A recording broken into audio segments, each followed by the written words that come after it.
അപ്പോൾ ഗൈസ് നമ്മളിന്നുള്ളത് ഊട്ടിയിലാണ് കേട്ടോ. ഊട്ടിയിൽ നല്ലൊരു അടിപൊളി ഫുഡ് സ്പോട്ട് ഉണ്ട്. നമ്മളെ ഊട്ടിയിൽ മൈസൂർ റോഡിന് റോഹിണി ബസ് സ്റ്റോപ്പിന്റെ നേരെ ഓപ്പോസിറ്റ് ആണ് ഈ ഹോട്ടൽ വരുന്നത്. അറഫ ഹോട്ടൽ എന്നാണ് ഹോട്ടലിന്റെ പേര് വരുന്നത് കേട്ടോ. ഇന്നലെ നൈറ്റിൽ നമ്മൾ ഇവിടുന്ന് ഫുഡ് കഴിച്ചത്. നല്ല അടിപൊളി ബീഫ് അതുപോലെ ചിക്കനൊക്കെ നമ്മൾ ഇവിടുന്ന് കഴിച്ചു. നല്ല ക്വാളിറ്റിയോട് കൂടിയിട്ട് നിങ്ങൾക്ക് വിശ്വസിച്ച് കഴിക്കാൻ പറ്റിയൊരു ഹോട്ടലാണ്. പ്രത്യേകിച്ച് എടുത്തു പറയേണ്ടതെന്ന് വെച്ചാൽ നല്ല പക്ക കേരള ഫുഡാണ് കേട്ടോ. അതായത് ബിരിയാണി, ഊണ്, മന്തി, നമ്മളെ നാട്ടിലൊക്കെ സുലഭമായ പുട്ടടക്കം എന്തുണ്ട് ഇവിടെ ഉണ്ട്. നല്ല ക്വാളിറ്റിയാണ്. പിന്നെ മറ്റൊരു കാര്യം എടുത്തു പറയേണ്ടതെന്ന് വെച്ചാൽ നമ്മളെ മലപ്പുറത്തുകാരുടെ ഹോട്ടലാണ്. മലപ്പുറം എടവണ്ണുള്ള അനിലേട്ടനും ഷാജിഖാൻ്റെയും കൂടെ ഹോട്ടലാണ് കേട്ടോ.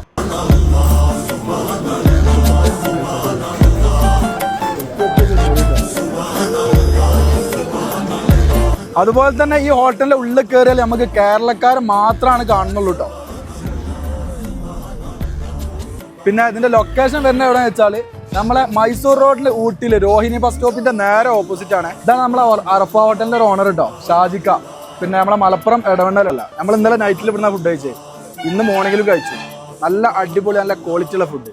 എന്തായാലും ഇത് നിങ്ങൾ നിലനിർത്തുക. ഓക്കെ, അപ്പോൾ ഊട്ടിയിൽ നിങ്ങൾ വരികയാണെങ്കിൽ മസ്റ്റ് ആയിട്ട് ഫുഡ് കഴിക്കേണ്ട ഒരു സ്പോട്ടാണ് അറഫ ഹോട്ടൽ.